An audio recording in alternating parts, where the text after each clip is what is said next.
Hello, everybody, and welcome back to Katie's Commentary. As always, I'm Katie, and today we are going to be talking about the Smashing Pumpkins. And I haven't really talked a lot about music on this channel, but I think I've made it clear if you've listened to pretty much any of my commentary tracks or reviews or whatever. I reference music quite a bit, and I talk about music quite a bit. I think my most commonly referenced or talked about is Dolly Parton, and I do love Dolly Parton. But today I'm talking about the Smashing Pumpkins, as you can see. And I will first off start by saying that the Smashing Pumpkins are my favorite band. I just love that they are very creative, they're talented musicians, they're good songwriters. Well, Billy Corgan's a good songwriter. Um, and I love that I never know what to expect, but for the most part, I almost always um, love what they do. And I like that they just they're creative, and they've been around since 1988, 89. So that's pretty amazing. And the fact that Billy Corgan, especially, is still writing and creating music is amazing. And I know that and if you know anything about the Pumpkins, I know that they broke up in 2000, and they were apart for 6 years. But people were still making music and everything, and then they came back, and they came back with force. I mean, I think they did with the album Zeitgeist. But anyways, today I'm kind of talking. The reason why I want to talk about this newest release that they are working on is because it kind of led to a bigger theme, and it probably is revealed in the title of this little video. Um, but anyway, so to give you some background, like I already said, I'm a pretty big Smashing Pumpkins fan. They're my favorite band, and so they revealed shortly before their 11th studio album Seer was released back in November of 2020, they said that Billy Corgan announced that there's going to be a sequel concept album to Melancholy and the Infinite Sadness from 1995 and Machina, the Machines of God. So, and here's the thing, as a listener I've listened to Machina and Melancholy quite a bit. I was addicted to it once I discovered that album because I went through their discography. Once I discovered that album, I listened to it so many times, and I got to learn a little bit about the background and everything. So essentially in my opinion, Melancholy and Machina, and also Machina 2, which is I can see a cohesion of a concept and story there. In my eyes, those two projects, Melancholy and Machina, are loosely conceptual, but maybe I don't know, like how they're related to each other. Melancholy, so basically has like a character called Zero. I think people know about Zero, and so basically in Machina, Zero becomes Glass. So this new character, but there's more of a concept to Machina and the Machines of God, I would say, than there is in Melancholy. But anyway, it's he said it was a sequel. So what we're getting now, what was announced recently was that there's going to be a 3-act rock opera by the name of Autumn, which I've been looking at it and saying Adam, but it's Autumn. And so far we've only gotten a single, which is called Beguiled, and I really liked it. It's catchy. It's got a nice chugging guitar. It's what, a lot of fans want from the Pumpkins, because they've proven time and time again that they can still really rock. And then what we have is Act One was released November 15th. And I have thoughts on it.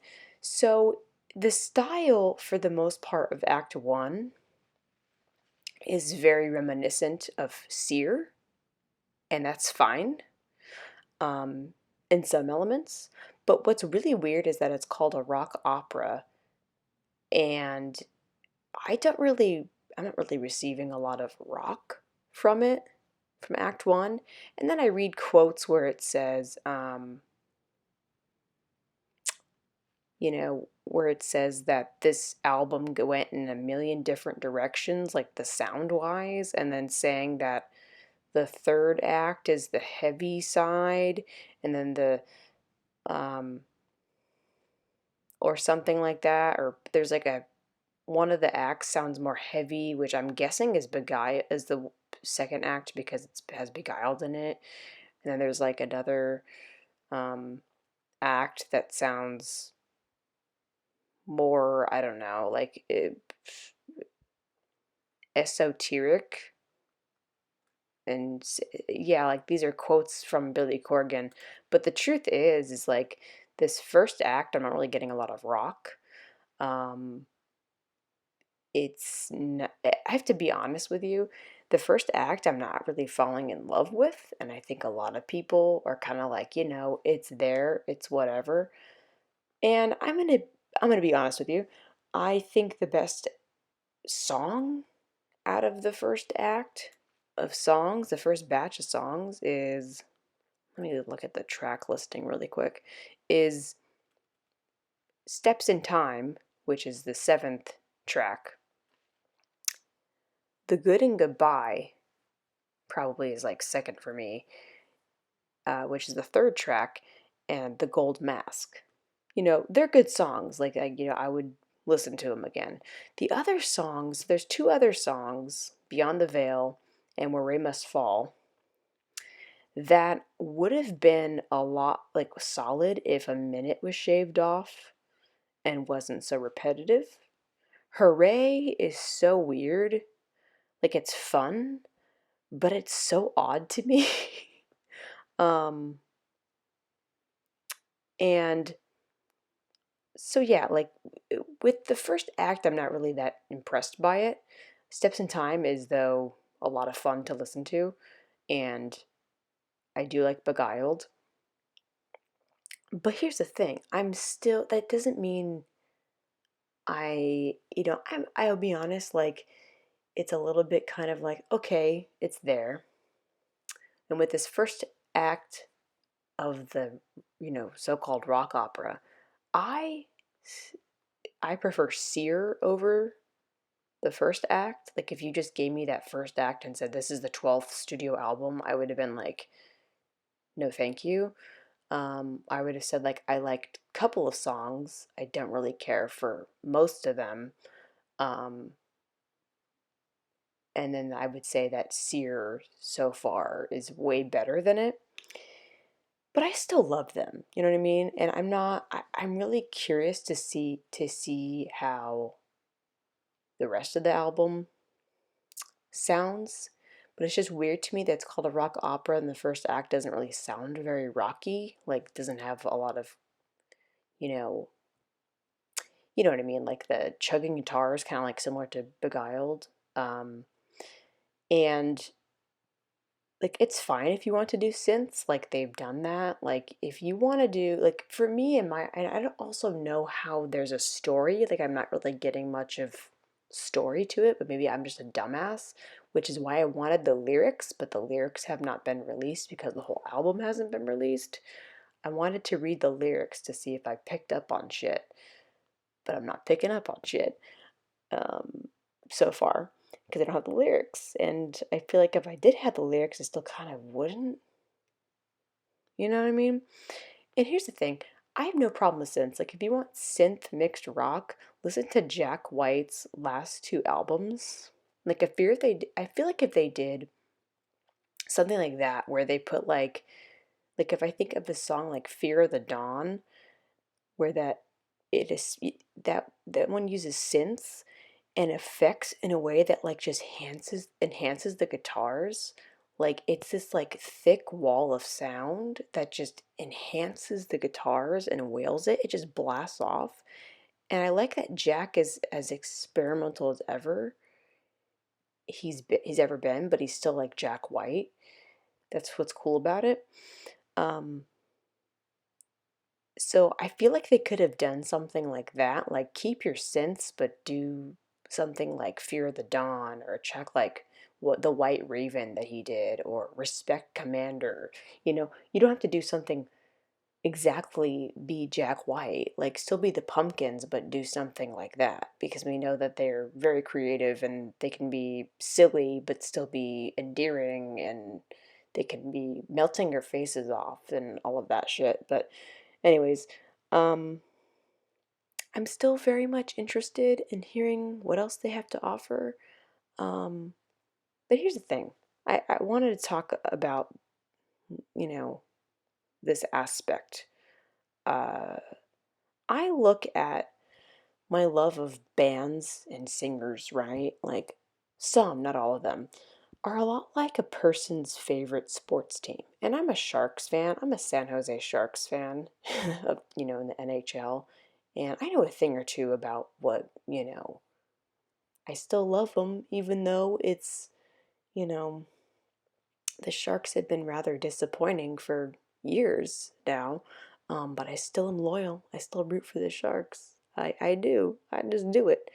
You know, it's my love for the Pumpkins and a lot of other singers or bands are a lot like that, are a lot like a favorite sports team, a loyal sports fan, right? Like they sometimes have a bad season here or there. Sometimes they're just consistently terrible or not that good for years to come. And some years they do very well. And some of them, those seasons, they're even fantastic.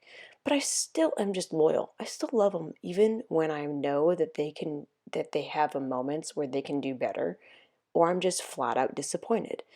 So, what if I don't really care for a lot of the music off of the first Act of Atom so far, or Autumn, sorry, so far?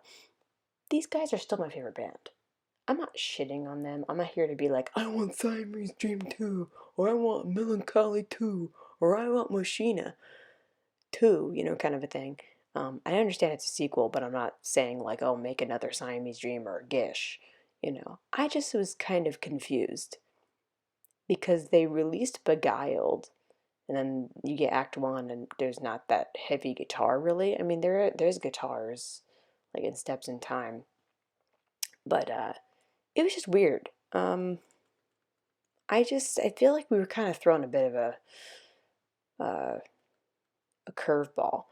Um, I do love the play on the number 11. 11 is my favorite number because it says that each act will consist of 11 songs and each act will release 11 weeks after the prior, um, which is pretty cool. 11 is a good number. And so apparently, this will tell the story about Zero when he turned to glass, character now being much older than portrayed in the prior albums, now known as Shiny. Huh. Corgan. So the story is basically having one foot in reality, one foot in a made up world. Huh. Interesting. So anyway, um, yeah, that's what it kind of means, I feel like, to be a loyal fan. Because you don't have to like everything, but I'm still loyal. But I won't just like turn the other cheek and be praising something that I don't vibe with. Um, I don't hate this. I've listened to, I I would rather listen to something that's, like music that's trying to do something new and interesting and great and creative than listen to Green Day's album Father of All Mother Effers, you know, that one was painful. I'm thinking of doing another video about music that didn't age well, or like music that just didn't, what's that term that people use? Music that just like you liked when you were younger and then you listen to it again and you're kind of like, wow, did I outgrow this? Because I feel like there's a lot of music that I outgrew, or music that I'm just kind of like, I listen to nowadays. I'm like, how did I think that this was good? But maybe that's because it's like, you get older, you listen to more albums, like more albums and more bands and different types of genres. Like you start listening to like Led Zeppelin and Muddy Waters and I don't know, Jim Croce and like Simon and Garfunkel or the Smiths or some shit, and you're just kind of like, why did I ever listen to some of the shit I used to listen to? I would be interested in making that kind of uh, video and explain um, my thoughts and feelings on it. Maybe I'll do it with movies too and television shows. But yeah, I thought I would talk about that because, maybe this was kind of long winded, but talk about, SP, I Love You. Really curious to see what happens with Act Two and Act Three of Autumn, because the Act One, at least we got Steps in Time. I've been replaying that quite a bit. That's just an energy starter. Anyways, thank you for listening. This is just me yakking about Act One of an album. Check it out for yourself, see what you think. Um, I wasn't going to play any of the songs on here because I felt like I don't need to get copyrighted, uh, and I don't need strikes or anything, but I just really wanted to get it off my chest. There is a great um, channel.